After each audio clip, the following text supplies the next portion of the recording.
There's a moment with money that feels almost unreal. It's the first time you open your banking app and don't flinch. The balance doesn't trigger panic. You're not doing mental math to see if coffee today means noodles tomorrow. For once, you feel calm. That feeling doesn't come from being rich. It comes from crossing a very specific line, and it's a lot lower than most people think. You've probably heard that you need six figures, or $1 million, or some massive investment portfolio before money stress finally disappears. But that story skips over the most important milestone of all. There's a smaller number that completely rewires how you think, act, and decide around money. That number is $20,000. Not because it makes you wealthy, but because it changes how the game works. Most people imagine wealth as something you slowly stack dollar by dollar for decades. Others think it's reserved for people with special opportunities or unfair advantages. But in reality, wealth building moves in stages. There are invisible financial thresholds. Before them, progress feels painful and slow. After them, momentum starts doing the work for you. And $20,000 is the first real threshold. Think of it like trying to push a stalled car. At the beginning, you're straining with everything you've got just to make it budge. But once the wheels start rolling, the same effort suddenly moves the car much farther. Saving money works the same way. Before $20,000, every dollar feels heavy. After $20,000, money starts feeling lighter. Not emotionally, but psychologically. Here's why. When you have little to no savings, your brain lives in constant defense mode. Every decision is about survival. You grab the first job that pays. You stay in situations you hate. You avoid risks, even good ones, because you can't afford mistakes. That's not weakness, that's biology. Scarcity narrows your thinking. It forces you to focus on the immediate threats instead of long-term growth. You're not planning for the future because you're too busy protecting the present.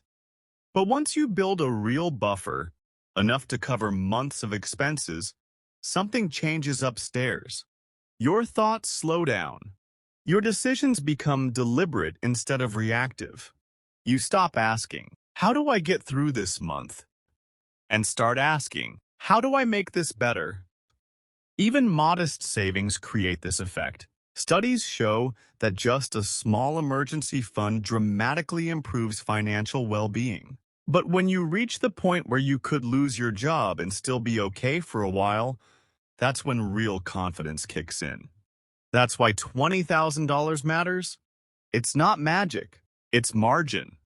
Early on, saving feels discouraging because the returns look tiny. A good year in the market might earn you a couple $100. Nice, but not life-changing.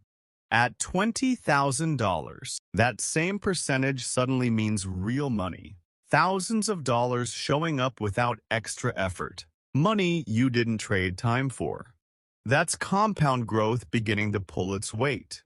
From there, each milestone gets easier. Not because you work harder, but because your money starts sharing the workload.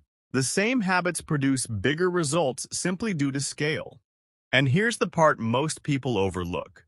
Reaching $20,000 doesn't just change your bank account. It changes who you are. To get there, you had to build discipline. You learned to delay gratification. You learned to say no to things that felt good in the moment so you could say yes to something bigger later. That's not a finance skill. That's an identity shift. You become someone who controls money instead of reacting to it. Once that happens, small purchases stop dominating your thoughts. You no longer obsess over every minor expense because you've proven you can handle the big ones. Your focus shifts. Instead of stressing about coffee or groceries, you start paying attention to decisions that actually move the needle. Housing, transportation, income growth, investing. That shift alone is worth more than the money itself. This is also where your relationship with work changes. When you're paycheck to paycheck, Your job owns you. You tolerate nonsense because you have no runway. You avoid confrontation. You avoid risk. You accept less than your worth because you need security more than progress. But when you have real savings, you gain what I call choice power. You don't have to quit your job, but you could. And knowing that changes everything. You negotiate better. You set boundaries. You take smart risks. You show up differently. People notice. Opportunities multiply not because you're lucky, but because you're no longer desperate. This is what people mean when they say money attracts money.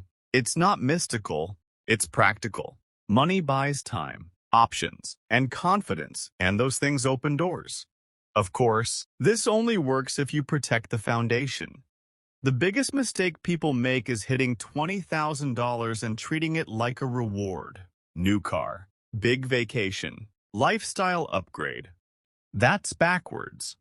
Many people unknowingly trade long-term freedom for short-term status, expensive cars, oversized homes, and payments that quietly steal decades of opportunity.